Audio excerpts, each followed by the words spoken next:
Welcome back to another episode of Motogp Mac. Today we're going to talk about the Honda crisis. Now, we've known for the past 2 years without Marquez, Honda have definitely been struggling to get results. But the big question always was that have they developed the bike, or are they still continuing to develop the bike in Marc Marquez's way and no other rider can ride it or match his riding style?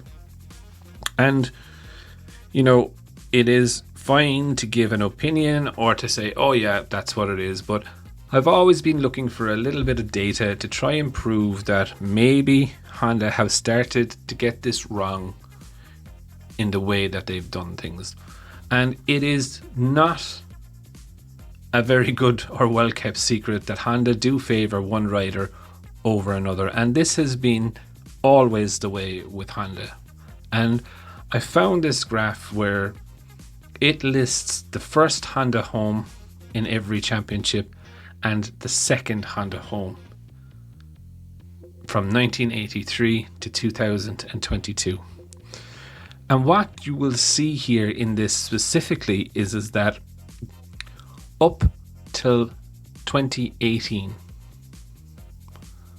the second Honda rider home was always 7th or better. From 2019 on, this changed.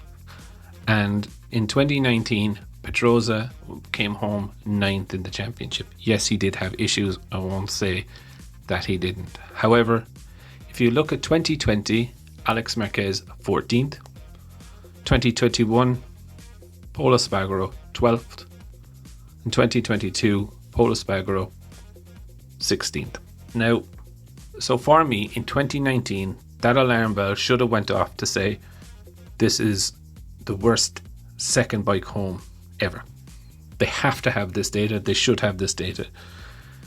And then obviously with what happened in 2020, 21 and 22, this progressively got worse.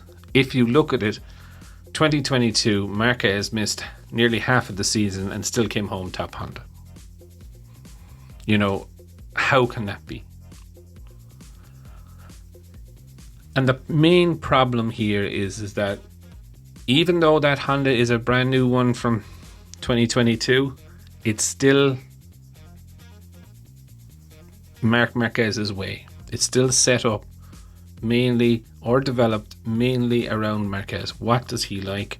What happens? Now I know with Paul saying that he was leaving, he didn't get any newer development parts, and that probably played a factor in it. But the HRC president, Watanabe, was just saying this week that they are using Honda's aerodynamicists now more and more that used to be involved in the Formula One team, although that was years ago. But some of them would have still been involved with it within Red Bull. But they're not actually Red Bull employees. But, they are going to go and try and develop this. But,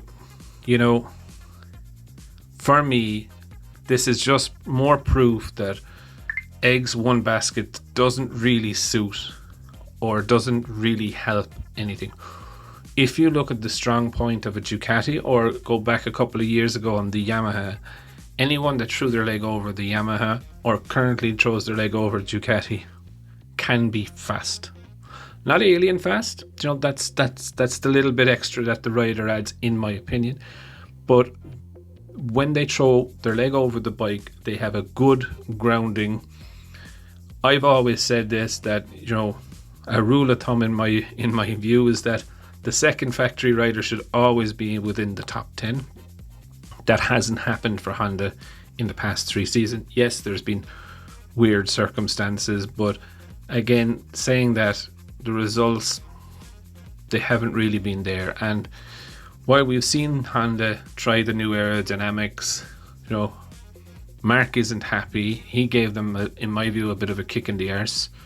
Do you know what I mean? And publicly gave them a kick in the arse as well, so to make sure that message got to Japan. But if I'm very honest, and I know there's a couple of Honda fans within the group, I don't really see them turning it around in 2023 Maybe they might get a win, but I don't see them, if we look back from 2013 to 2019, going on a run the way Marquez did.